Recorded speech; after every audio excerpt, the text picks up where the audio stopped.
What's up, everybody? You guys already know you are now tuned into the Burnout Podcast. I'm your host, Rebecca Shelby. We are up here at S.STREET Media. And, I haven't done my AKAs in a while, so I'm your host, Rebecca Shelby, aka the Hot Takes Hottie, miscontextuality, because what is life without context?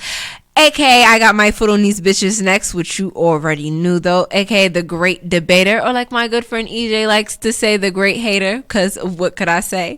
And AKA the professional shit talker and the one and only poppin' provocateur.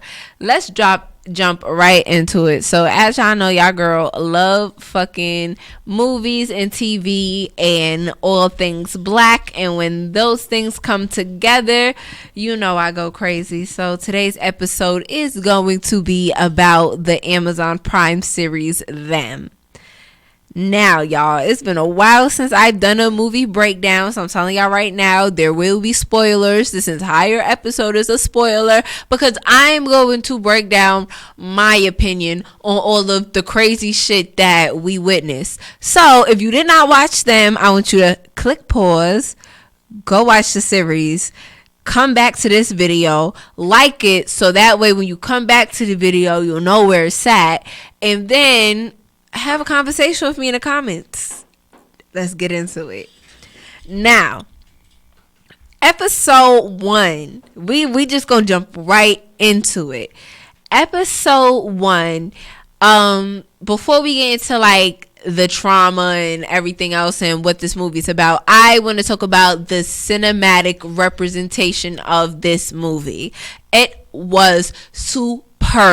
A lot of times I notice when movies have darker skinned characters that the lighting on set doesn't capture the true beauty and essence of their skin color or like the true emotions on their face, because like they'll be shooting a scene at night with dark skinned characters with very scarce lighting or no lighting at all, and it's just like, how the fuck am I supposed to see if this nigga is scared, angry, mad, happy? Like how would I know? Like, I just can't be putting any old lighting on black people. Like Beyonce said, you cannot just be putting blue lighting on black girls. So I really enjoyed seeing that. I think oftentimes people kind of rush making movies when it's about, black people, and this doesn't feel rushed. So shout out to little Marvin and all of the producers on this project, because you guys did a wonderful job with the actual capture of everything. It was very visually pleasing, even though I'm not gonna lie, they had like 5 directors out. They had 5 different directors for each 10 scenes, and 4 of them was white, and the only black person was a black woman, which of course, girl, get your coin. But I found that very weird, like 4 white dudes like directing some shit about black people. But that's of course I'll have more critiques, but that's all for now. So after me jocking the cinema, let's get into the first episode. So this takes place in the early 1940s, I want to say, because this is during the Great Migration era. And this is around the time Compton was white, so this is a very long time ago. And in the first episode, you see Lucky, who plays the mother character in Them, because this is a family movie. Well, not a movie for you to watch with your family, but a movie about a family. It's a mom, a dad, 2 daughters, and they have a dog named Sergeant. Lucky is the mom, and I think that's actually a beautiful nickname, especially for a black woman, because you are lucky to be a black woman. But yeah, so right off the rip in the first episode, like, they let you know like nothing about this shit is gonna be like puppy dogs and roses. Like, this whole shit is gonna be fucking scary. And what I mean by that is we are basically our first image is kind of like what I thought was a flashback at first, but actually was a memory of some weird shit happening to Lucky. Then after the weird shit happened to her, we're introduced to this character in her daughter's book called Miss Vera. Now, let me tell y'all about this interaction between Gracie and Miss Vera. This is basically the catalyst of all of the demonic racism that they encounter, and also all of the physical racism that they encounter, because they're having a racist war between their neighbors and with these demons from the spirit realm, which I'm going to get more into. So what I think Miss Vera represents, because Miss Vera is a book that Gracie reads, and it's basically a book about how to be a mannerable little girl, which was definitely popular around that era, because it was all about women pleasing men and being respectable and being a lady, that whole charade, which would make sense for a little black girl to have a book about being a mannerable girl, because we have a lot of pressures on us in society to be the best. So Miss Vera is this character that basically becomes personified when they move from South Carolina to East Compton.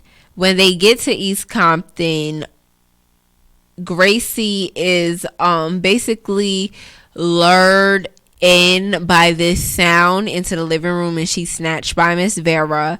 And what I feel like Miss Vera personifies at this time, I'm gonna get into it later on, but what I feel Miss Vera personifies at this time is the indoctrination process that young black children go through in the American school system. It has been proven that charter schools in particular practice a merit, and I've actually been a part of this system, so I can speak firsthand.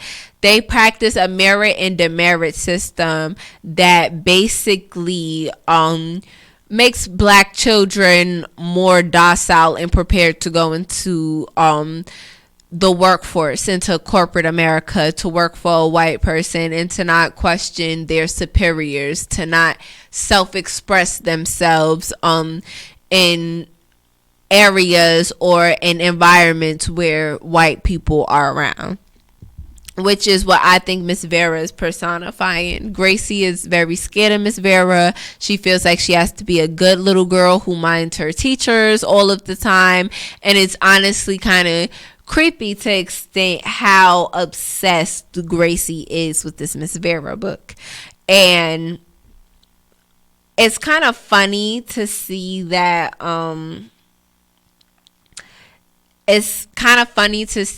whole spiritual and physical aspect of it all, because white people are like, oh, well, I didn't own a slave. Those were people centuries ago.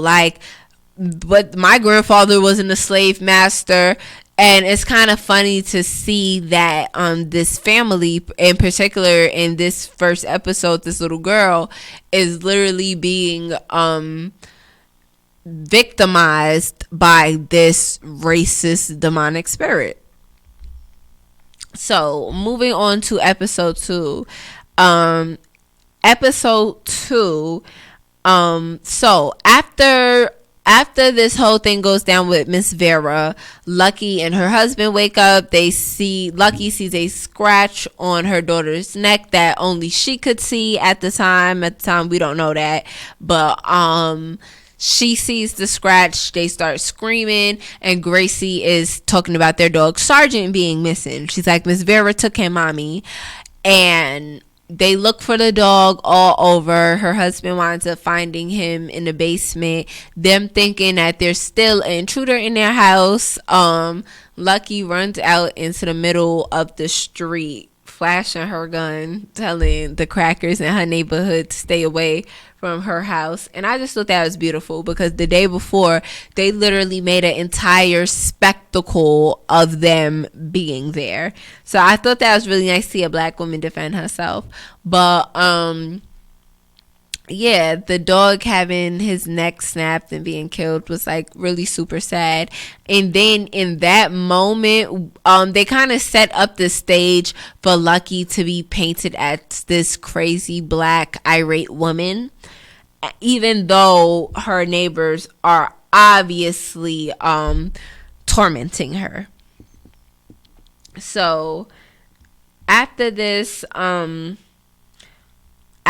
encounter, the girls go to school. Well, actually, no, Gracie doesn't go to school yet. But their oldest daughter, Ruby, who I'm going to talk a little bit more on later on, goes to school, and she encounters this female white devil that is, to me, the personification of what this European beauty standard does to young black girls in America and how it affects their psyche. But we're gonna get into that a little bit later.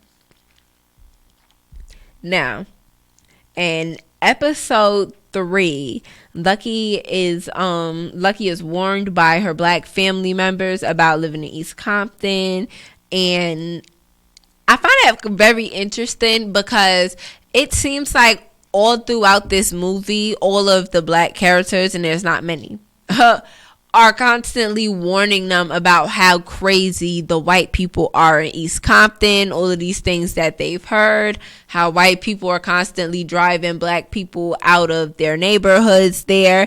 And I just found it really profound, because it's just like everyone seems to know what's up except for them. And nobody really wants to tell them exactly what's up. And I don't know if they even really know what's up. But just like all of the black people seem to know, like, something is not fucking right about them white people in East Compton. Now, and I'm breezing through the episodes, y'all, because there's a grander scheme of all of this I want to talk about. And we're going to get into it. So, I didn't really write anything down for episode 4, y'all, because I didn't really feel like anything had changed from day to day. But, basically Ruby and, Doris, which is the name of the white devil, they have more encounters in school, and Henry basically, Henry basically loses his shit a little bit more, and I'm gonna get into Henry going crazy. So, episode 5, and this is what I wanted to get to, because this is ultimately the breakdown, which is kind of gonna make this make sense. So in episode 5, they highlight the unfair real estate contracts that were strategically and exclusively given to black, Hispanic, and pretty much minority homeowners that would ensure them to be in indefinite debt and eventually foreclosure when the time would come for them to, you know, do what they always do, move us out these neighborhoods and put us up in a project somewhere, because who gives a fuck. And I like the breakdown of it, because they give an actual visual representation of the mindset behind these white real estate and landowners. And there's a point in the meeting where they're presented with the opportunity to make the same amount of money without fucking over black people, and they're just like, yeah, right. So it kind of just shows, like, white people do inherently look out for their own, even though they would like to act like they don't. They do. And I feel like to show that breakdown, I feel like a lot of times online nowadays we talk a lot about a lot of things without the context behind it, and it is very easy to say, like, oh, why don't black people have ownership? It's not this time anymore. Why this, that, and the third? And a lot of this is generational. Like, even if you do come from a family of black people who owned a home, doesn't mean that you're safe from being fucked over by the man. Like, ownership means nothing if what you own isn't really yours. And I like how they kind of tied that in with the spiritual aspect of there being covenants on a lot of houses, basically saying like that, you know, nobody of black blood could ever live there, and a lot of those covenants were broken. And I'm not saying that they should still be legal, but I do think I do like the way that was kind of tied in, because that is a historical fact. Like, there's a point in time where people literally put in their wills and leases that nobody black was allowed to live there. And it's just like, you know, think about the type of person that had to, you know, type of hatred you would have to have festering within you to make a covenant so strong that land that you might not even be on, well, land that you're definitely not going to be on in the hundreds and hundreds of years to come, will never be inhibited by anyone but just white people. Like, how dare you? Like, how superior do you think you are? And in that covenant that is being broken, in the same episode they reveal why the Emerys are actually forced to leave South Carolina and move to East Compton. Now, trigger warning, I'm about to be talking about rape and infantile murder, so just bear with me. Now, I actually really like the director's explanation as to why he chose to show this on screen. And I also like that they let a black woman director direct this scene, because she did it with a lot of delicacy and care, and as much care as you can put into rape and infantile murder. But I'm actually going to read to you guys just a little bit of what he said, because I kind of had the same reservations. I heard a lot of people saying, oh, this movie was too traumatic, it was too triggering, that's why I couldn't watch it. And it's funny how we can watch trauma in the capacity of a historical context, because we feel like that happened to people back then, but we have a very hard time watching things in the context of outer worldly things, or different realms, or just like different perspectives. And he basically kind of touched on the same reservations I had, but way more profoundly and articulately. So I'm just gonna go ahead and read it. So,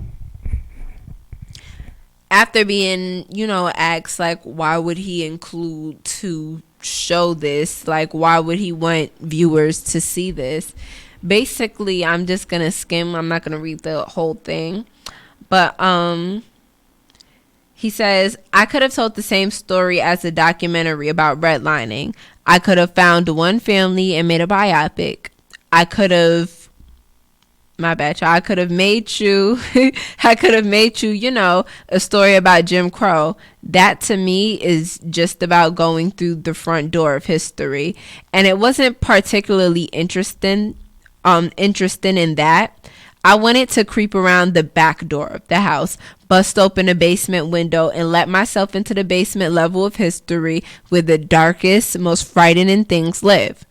And I gave you that crime in a way that you've never seen it before. If this was a slave narrative, if it was a piece of police brutality, it allows your brain, I think, to put it in a safe space. Oh, I've seen that before. I know what that is. Yeah, you never seen this before. And so, in a way, what I think that does, it brings the viewer a bit closer to the treachery and the true sickness of the heart of the Jim Crow experiment.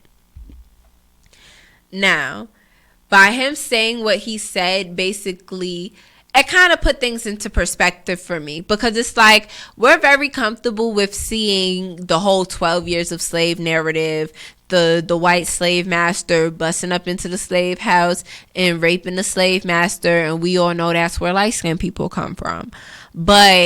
Or we're very comfortable with seeing things like When They See Us. We're very comfortable watching white men beat up on black boys and berate them and coerce them and play on their psychology and intelligence. But when we sit down and watch things that could have happened just in a non-fictional context, it's more disturbing because it's strangers. And I think that's really what disturbed people with seeing Lucky be held down and raped, and then having to watch her child be murdered by a white bitch. I was about to say woman, a white bitch, and two fucking white devils. That makes people uncomfortable because they're strangers. And the thing is, yes, strangers did go around and have organized attacks on civilians. Like, that did happen. A random white man and his friends, if they got drunk enough, they go in there and do anything to a black person. And I think that in this article that I was reading from is from the Griot. He did a sit-down interview with them. Check it out because it's actually really good. He says that this show is a depiction of what this time was, which was basically, he says, I think it's the time we call the Jim Crow South, but it has always been what it is, domestic terror regime, which I 100% resonate with. Like, the Jim Crow South is not just some cutesy little, oh, we put laws in place to fuck around with black people. Sorry. Like, it was a domestic terror regime, and civilians, police officers, governors, and any white man of any status at that time could just come in and do anything to a black person because we were seen as inferior. And when we downplay that part to just laws, it kind of makes what the people at that time, what they had to go through and endure, seem minuscule, and it's not that at all. So I like the duality of that episode. I thought it was beautifully put, showing that, you know, we do deserve better and we can have better, even though sometimes the grass isn't greener on the other side. When the coin is flipped against you, you just have to roll with the punches. So this is a perfect segue actually into episode 6, talking about the influence Henry Emery is under by this demon that is basically the personification of Jim Crow. And the reason why I say he's the personification of Jim Crow is because he's constantly taunting Henry, the black father, who is a professional. He's not the stereotypical black man at that time, working as a janitor or a busboy, which is nothing wrong with that at that time, because it's just like it wasn't many jobs to get. But Henry was fortunate and lucky enough to go to college and actually get a degree to be an engineer, even though he was still treated like a nigger. But in all of that, he's constantly taunted by this spirit of Jim Crow. Like, you know, he's kind of just like, yeah, we're cool. Like, we're cool. Like, he's influencing. He's kind of like a bad friend. He would influence him to say or do things or think perverse thoughts, like trying to influence him to murder his boss, or, you know, taunting him when he's being beaten by a bunch of white men. But the one scene that I found particularly profound is when they were sitting down in the diner, and he's telling him this story about the time his slave master cut off 3 of his fingers for taking some peaches that had fell and started to rot on the ground. So as he's telling him this story or whatever, he's like, you know, what do you think about that? Like, what would you have done? And Henry is like, oh, I would have did this, I would have done that, I would have told that cracker, da da da. And he's like, nigga, you wasn't doing shit. Just like that. Nigga, you wouldn't do shit. You wouldn't do shit. And he's basically taunting him, basically telling him as a black man, no matter what a white man does to you, you're going to sit down, take it, and not question it because you don't have the authority or permission to. Basically telling him, like, as a black man, you have no power in this country, that you're inferior. You have nothing. And it was the constant taunting because his character, like, Henry didn't have the most demonic demon. Out of what everyone in the family was experiencing, like with Gracie and Miss Vera, or the mother and the old man, and we will get to him, I promise, or whether it be Ruby and the demon of the American Beauty standard, his demon wasn't the worst as far as self-destruction, but he was the worst in the sense where he was basically telling Henry the reality of his situation. No matter how strong or no matter how many odds you beat, at a certain point, you will be reminded that you are a nigga in America. And I think that reality is the most horrific. Like, it's the most scariest, right? Like, it doesn't matter how many degrees, PhDs, awards, how critically acclaimed you are. If you are a black person in America, that don't mean shit. Like, still could get pulled over, still could get killed, still could be talked down to, disrespected, made fun of, and just a whole bunch of bullshit that we endure on a day-to-day. No matter what status you're at, you will never be on their level. And I think that's the horrific part about that, because this is supposed to be taking place in the 1940s, and it's 2021, and it sounds more like a commentary on the times. Moving on. Now, this is where the movie started getting really weird. So, in episode 7, after being taunted by this Jim Crow character, Henry is persuaded into is basically persuaded into shooting a cop. And I'm just like, hold the fuck on. It is 1940 in an all-white neighborhood. A black man just shot a white cop 3 fucking times, and nobody ain't see it. Nobody ain't see that shit. Nobody fucking seen that shit. And it just was really weird to me. Like, okay, so like for all that, like, you had to kill a cop. And I see this whole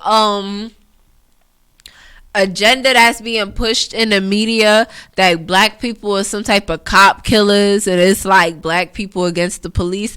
And it's getting really weird because it's just like, I know it's no black people out here literally beefing with the police. Like that just doesn't make no sense. Like, there are no black people out here gunning for the police. It just wouldn't make sense for our existence to start doing some shit like that at a consistent rate. But for some reason, it's being put into the media as if this is just an occurrence that happens. And my thing is, if a black person shoots a police officer, they definitely go get their ass.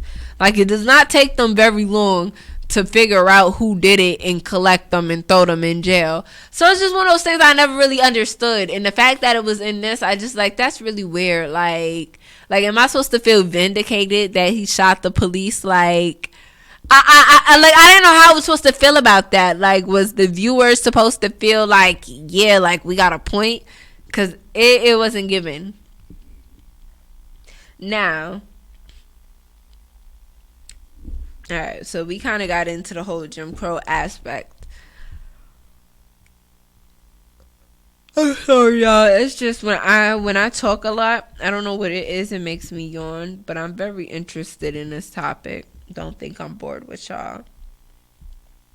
So, now, one thing I will say is, all right, let's talk a little bit about the racist neighbors. So the fucking bitch Betty in this shit, her storyline was just so weird because it was like she was there, she was being mad racist, she's getting all of the neighbors together and shit like that to be racist with her and terrorize the black family. Like each day they would there some shit happen.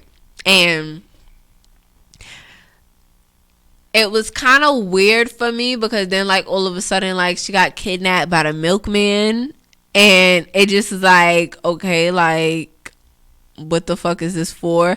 Then they kind of allude to like some type of sexual abuse that's happened to her, and then on top of that her husband is like gay, and they don't expound on that at all. Like they only allude to it once and that's it. And I'm just like, this is getting really weird. Like toward the end it started looking like they tried to like jam pack and compile a lot of issues in one and rush the full product, because it was just a lot of shit that didn't make sense as far as the storyline. Like all of the antagonists were literally just there to be antagonists. There was no point, there was no storyline.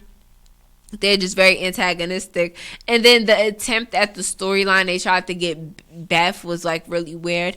And I wish we would have got more of an exchange between Beth and Lucky. Like Lucky did slap the shit out of her and I love that. But I wish we would have been able to see more. Like they didn't really get to like, even the scene where Lucky is chasing one of Betty's friends' sons with a stick because he pissed on a white sheets, was just really weird because it's just like Lucky is literally running down the block chasing this little boy with a stick. And I get the times, like it's 1940, but she has to try to explain herself. She don't yell, nothing. Like it's almost kind of like the entire time Lucky was inaudible. Like she only was able to say certain words or talk about certain things. It was really weird. Like everybody could talk, like everyone could talk except for Lucky. I don't know, it was really weird.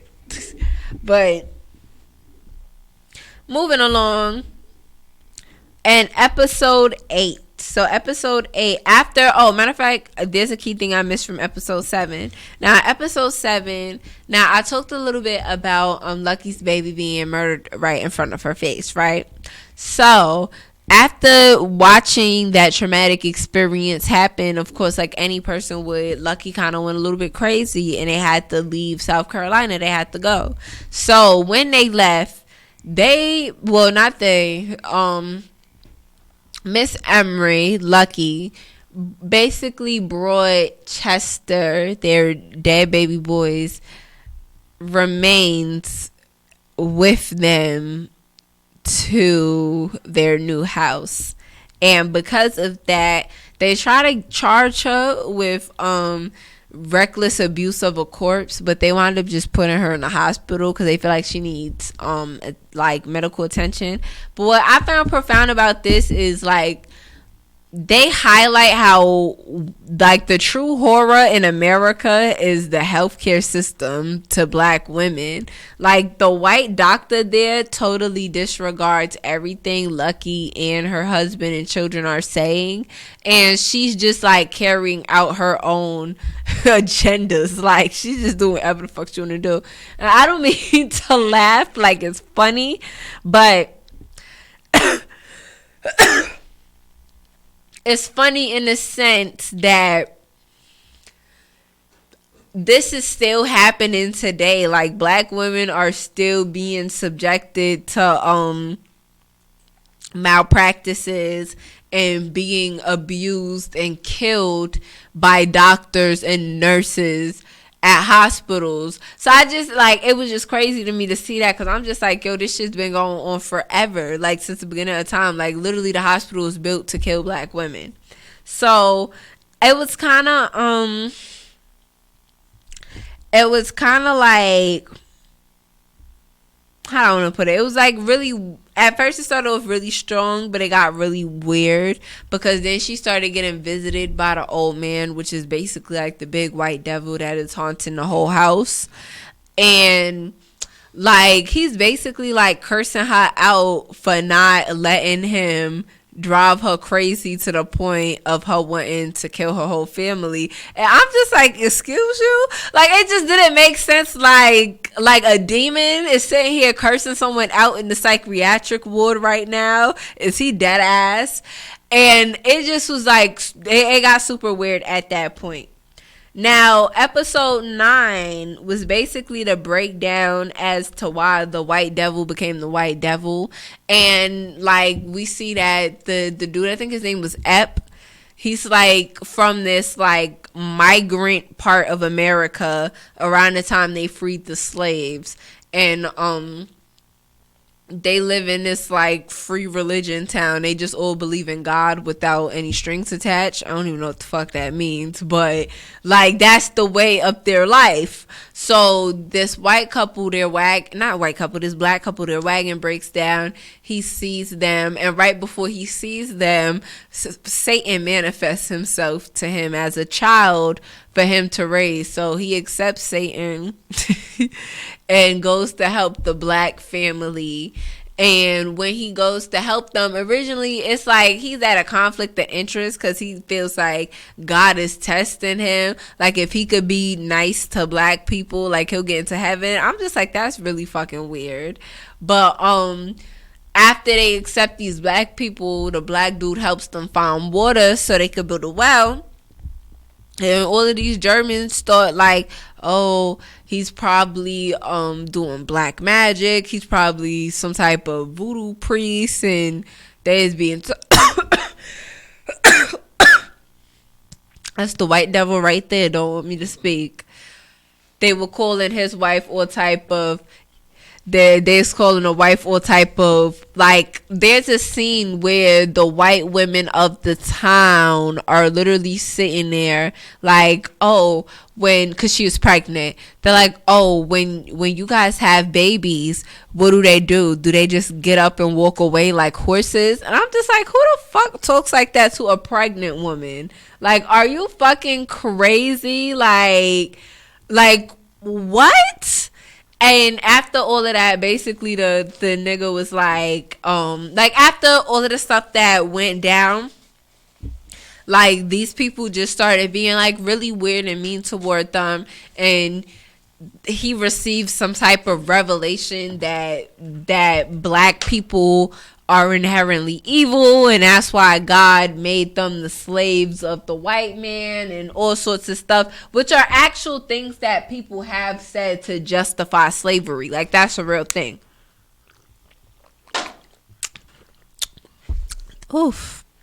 Brought to you by cranberry juice. But like, white people actually have used different scriptures before to justify slavery and encapsulating black people, period. So when he says all of this, they call a town meeting in the church, they burn the black people's eyes out, and the black woman is just like, you think you're so fucking righteous, but the only person that you serve is the devil. You don't worship God because God says to love all people. Basically kind of showing that even though they endured all of this, they were still righteous among a bunch of righteous idiots. And after she said all of that, the church burned on fire, and then the little boy who's the devil revealed himself as the devil. He sold his soul, and basically that is the reason. That is basically explaining that East Compton was built on top of a satanic but also religious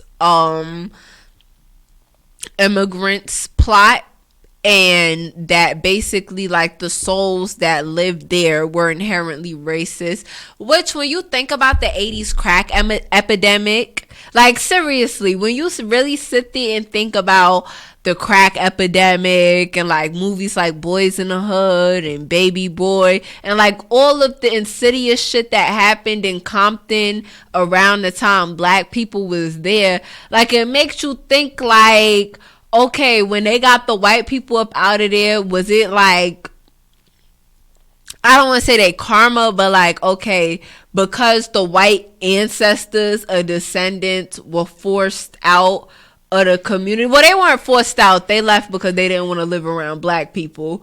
But because black people essentially made them leave, the curse of the land was like everything to happen after, like drugs and rape and murder and gang banging. Like think about it. A lot of shit in LA is the catalyst of the downfall of black culture, right?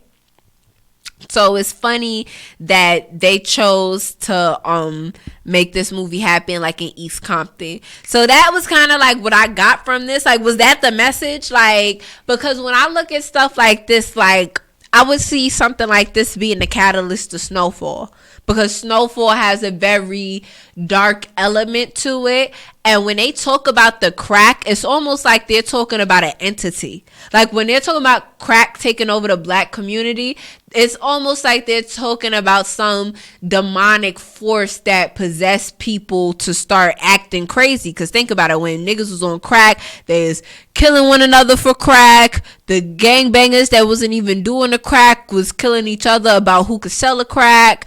People was having crack babies, like the babies was being born with no eyes, not functioning right, or crying because it's addicted to crack, and that's best case scenario, that all the baby do is cry because it's addicted to crack. And it was just so much stuff going on. You kind of gotta think like, okay, yeah, we know the government like incited all of this shit, but what other higher luciferic entities were at play to make this happen so perfectly? Because, you know, I think back to the last episode in season 3 of Snowfall, when we see that Franklin would have inevitably worked with the FBI. Like, even if he had have went to college, he still would have got mixed up with the Reed dude, and he still would have worked for the FBI. And we know at that time, black FBI people were usually used to infiltrate movements like the Black Panthers and gangs. And at that time, gangs were actually about community restoration. So it's kind of like, what other demonic forces are at play to make sure that certain characters are specifically placed in certain places at certain times to make sure that these things happen? Because it's like, okay, if it wasn't him, it would have been somebody else. If it wasn't this, it would have been that. So it kind of like, seeing that kind of put it into perspective for me, even though this is totally nonfiction and it's a horror series. It kind of made me go, So in the last episode, they basically like fight all of their demons, and at the end they conquer the demons, but then they have to still fight the reality of their neighbors being white and racist and basically burning their house down. Like, they literally burnt the fucking house down as they finished fighting the demons. But I was glad to see that black people didn't die in a horror film. And that is kind of my whole critique on this. I feel like the two things that really make this good is the cinematic representation and the fact that the black people ain't die at the end. But it's like, in all of that, I'm still kind of missing the message. Like, I'm still missing like the connection, because there were a lot of things in this that didn't make sense. Like, going back to Henry bodying the police officer. Like, first of all, before we even get to Henry bodying a police officer, Henry fully bodies some fat Chinese dude with the fucking Bay accent. And I'm just looking at the shit like, how as a black man could he do this in broad daylight? Like, how? And that was never followed up on. After he bodied the police officer, that was never followed up on. Like, and like, that just doesn't make no sense. Then they literally took Lucky and put her in the psych ward, like, right after we found out that she brought the baby across state lines. Like, we didn't even know that information, and now she in the psych ward. Like, when were the police called? Because before the police were even called, these 3 white dudes that live in their neighborhood was inside of their house whooping Henry's ass. So I'm just like, what the fuck? like, there's a lot of shit in there that I felt like was really good that they should have expounded on more. Like, at the end, when they all defeated their demons, well, not really all. Lucky, the black woman, and I thought that was super symbolic that it took a black woman to defeat everybody else's demons. like, and then she had to go fight her own. It's just like, and then nobody came to help her. Like, that was crazy. Matter of fact, I want to talk about Henry real quick as a character, because throughout all of this, now we find out that throughout all of this, Henry was before Henry got his degree in engineering, he also fought in the Vietnam War. Now, no, he didn't fight in the Vietnam War. He fought in World War II against Hitler and the Jews and all of that good stuff. So we also find out that he fought in that war. He wasn't allowed to have a gun. Hoopla, hooray, this, that, and the third. He has a whole bunch of PTSD. Not to minimize his PTSD, but we got to move on because it's a lot to unpack. When we realized that part, like that sentiment, we realized that Lucky was kind of the one who helped him get out of that. But then when Lucky started going crazy after being raped, and watching her child beaten and murdered by a group of white people, Henry is kind of just like, oh, like, just let her be crazy. Like, he's just letting her be crazy, like, just letting this shit go on. And then when they moved to Compton, he like, all right, Lucky, you need to get your shit together.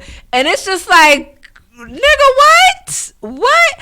I do like well, let me not say I like, but there was a scene, I don't want to spoil it too much, but Lucky literally gave him a piece of his own pie.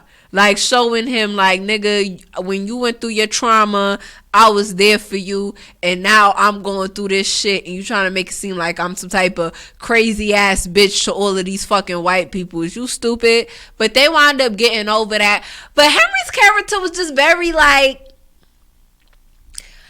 it almost kind of gave me, like, is your commentary black men are the weak link of the community? Because that's what it was giving. Like, it was giving, like, okay, it was a very matriarchal house in the sense of they have the two daughters and then it's the mother.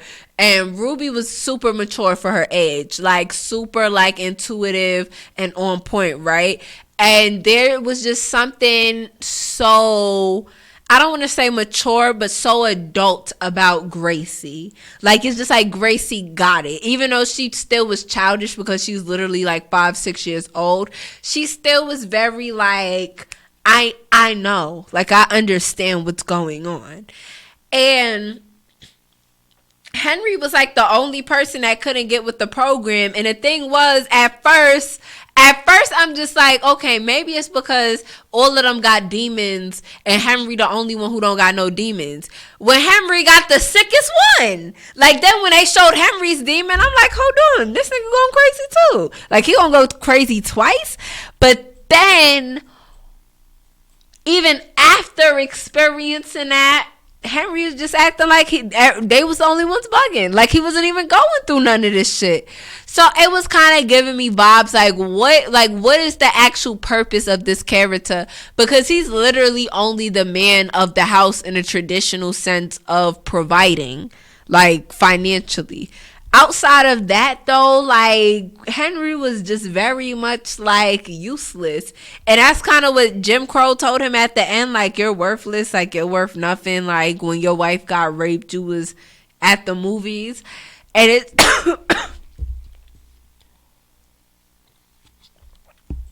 somebody don't want me to say this, but I'm gonna say it anyway. It was almost like they wanted to villainize Henry, but they couldn't because they would know how that would look to black audiences. Like, it was almost like Henry's character wasn't supposed to be good, but they knew if they made him bad, it would kind of fall into the trope of painting black men out to be like villainistic and, you know, demonic. Like, it would kind of be like, okay, we have all of these white devils in this movie, and then you choose to make a black man the antithesis to it. And because they couldn't do that, his storyline kind of got weird. Like, it was like, do you like Henry? Or do you hate him? Are you just supposed to side eye him the whole time? Or are we just supposed to act like this is not going on? But another thing I would have liked to see more of was the daughters. And both of them for different reasons. So I'm going to talk about little Miss Gracie. Because the thing is, even though the mother fought everyone's demons, Gracie was the only one who defeated her own and actually had to save her mama.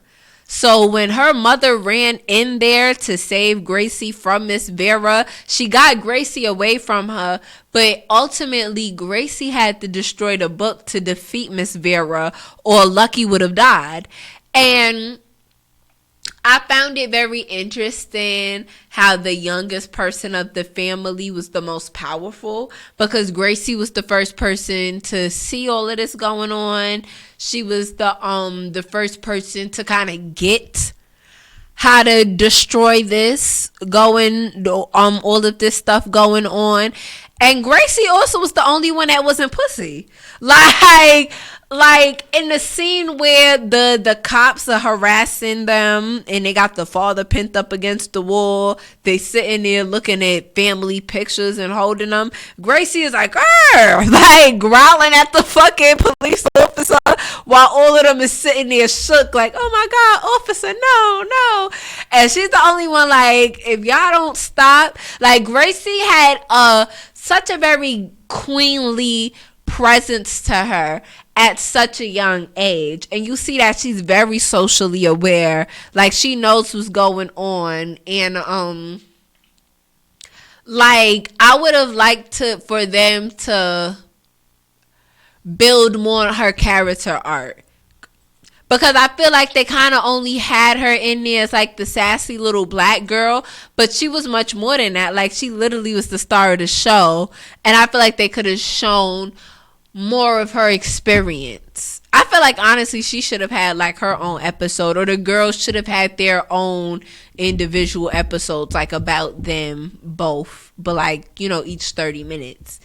Going on to Ruby, I would have liked to see more of Ruby's experience of being the only black girl going to an all-white high school, because I feel like, even though like, it was super genius how they kind of played on like how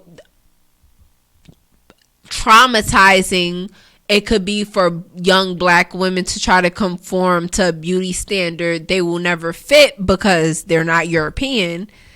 But I would have liked for them to show more. Like, first of all, she got kicked out of the classroom because her classmates were making monkey noises at her. And it's just like, after that, there was no follow-up. There was no nothing. It's just like, this is still a school. Like, so that was really weird. And then, like, I feel like the introduction of Doris was really weird, in the sense like, okay, so we had this white girl who's basically like gassing up her head like, oh yeah, you're pretty for a colored girl, or you're the prettiest colored girl I've ever seen, and this, that, and the third. But then, like, at the very end, when she has to face this demon, like, it's like a 380. Like, we don't, like, not 380, it's like a whole 360. Like, we don't really get to see the build up to the, like, the demonic side of this character. We just know that she's demonic because she's persuading Ruby to want to be more white. But they're not actually showing, like, the evil side of it. So I kind of, again, that's why I was, like, confused. Like, why is it bad for young black girls to want to look like white women? Like, that's what was missing. Like, we know it's bad, but they didn't personify the horrors of it right enough. Because it kind of was, like, sad, because that was, like, Ruby's only friend. And then she didn't find out that she wasn't even real until the very end, when she was in her house and her mother came through and helped her fight the demon. So, I don't know. There's just a lot of stuff in it that was very confusing also.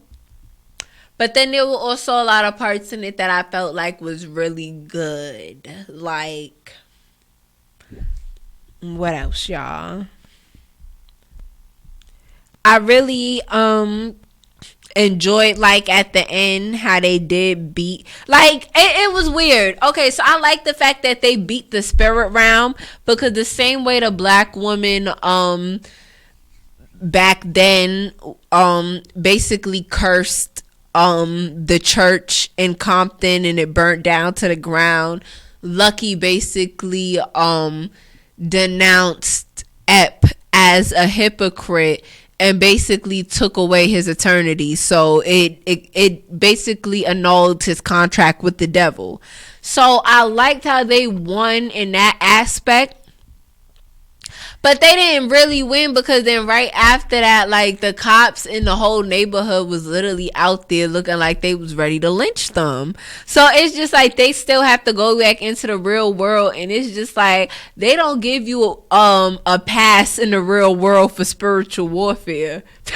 Like, they don't tell you that, oh yeah, you was just going through a spiritual battle, so that's fine, you could just go. So I found that really strange. And another thing that I didn't kind of get, going back to, like, all of the black characters that weren't them, it's like all of them knew something was up. Like, they all knew the same thing, but they didn't want to tell them. Specifically when Lucky went over to Henry's family's house and Watts, it was like, okay, we get it. Like, y'all don't want to live in the hood because that's where the white man wants y'all to be. So y'all gonna go live where y'all can afford to live, in a white people neighborhood. I get that. You know, you bought it and you have just as much a right to live where they live. But in the same token, I don't understand what that was like. Like, I really don't get what they were trying to show that was bad about it. Like, they were happy, they had family, they didn't have to worry about crackers waiting outside their house to fucking take their head off. They didn't have to sneak out the back door of their lawn and shit like that. So it's kind of like, what is so bad about black people living in, kind of like the white man's ice is not fucking colder. And I'm kind of tired of playing into that trope.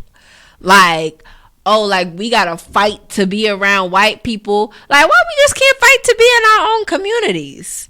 Like, why we just can't fight to be right where we at and fight to make it better? Fight the daily struggle of being a black person in America right where we at. Because the thing is,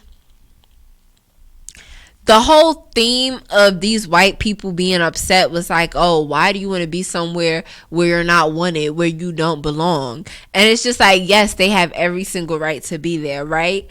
But I can't help but to think, like,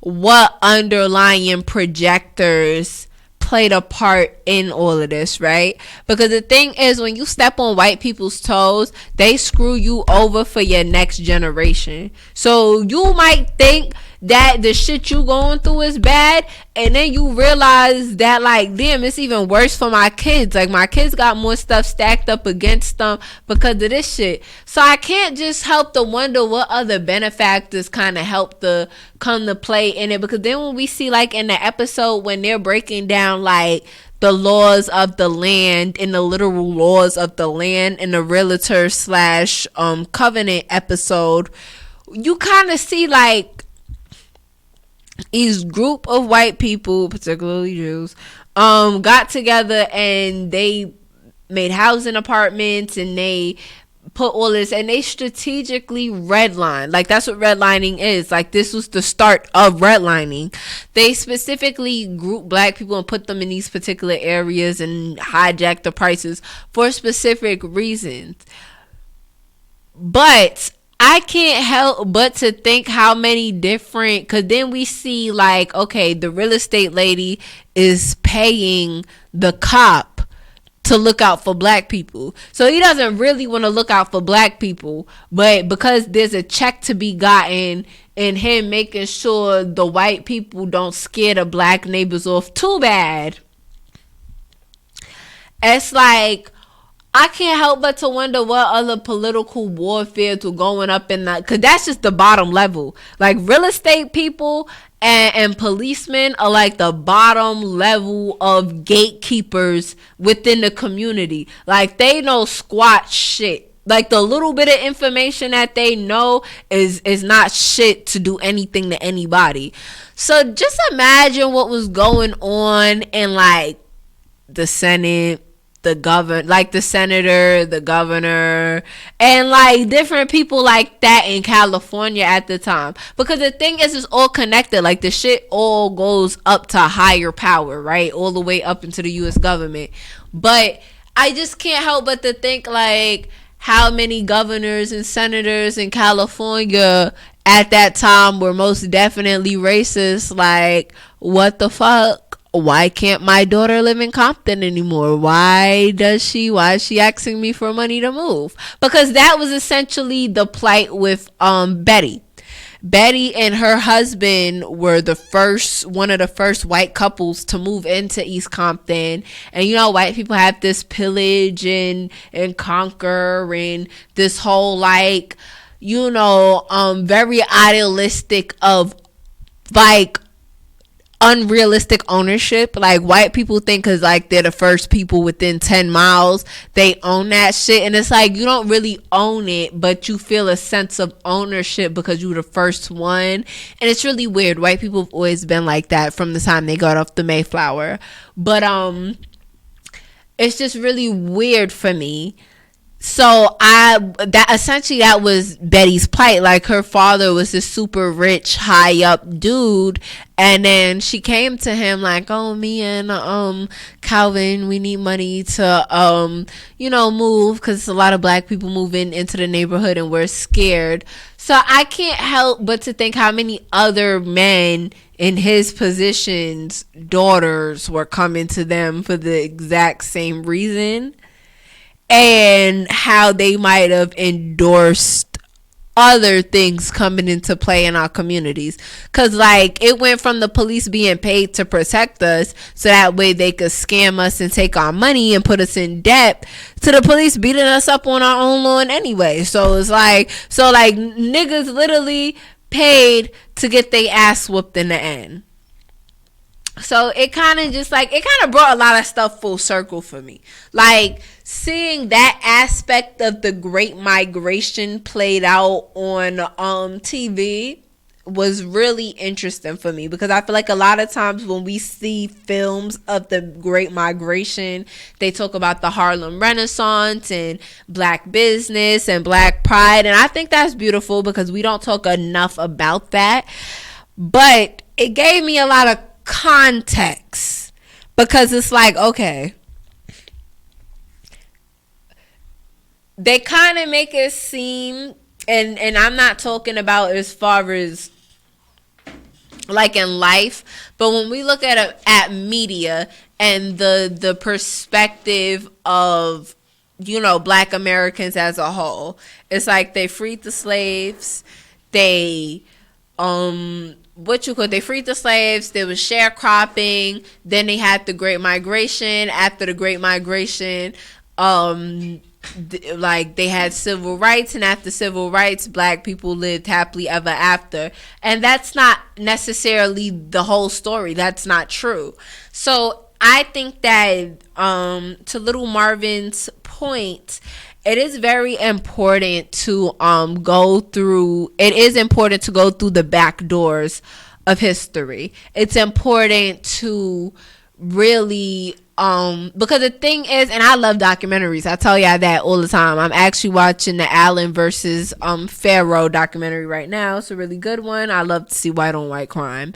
But going through that back door of history, we have to start stepping outside of the same narrative that we're used to seeing in the history books. And we have to be more willing to accept that, because I think into tapping into multiple different truths hides a grander realization that this is much bigger than us. And I feel like the different pieces of truth build a bigger picture as to why Black America now is in the situation that is in, and how we truly can free ourselves. But on that note, I feel like that is a beautiful way to end everything. That is my conclusion and synopsis on them. Overall, I give it, I give it a A-. I give it an A- because I feel like it definitely could have done a lot. It could have been a lot stronger as far as the consistency and the story arc and the continuity of everything. Like, there was a lot going on that just was fucking weird or just didn't need to be added, where I feel like another scene that would have progressed the story would have been in place, because there's a lot of unnecessary scenes. But it's fine, y'all. Overall, definitely support this shit. It's Black people all over it. Strong, beautiful Black cast. I think that's what made the movie bearable to watch. It was a beautiful Black family. And overall, yeah, just like anything Black, I pretty much support. Y'all know the vibes. So this is a great episode of the Burnout Podcast up here at S.STREET Media. As always, thank you so much for coming here and rocking with your girl. And we are out.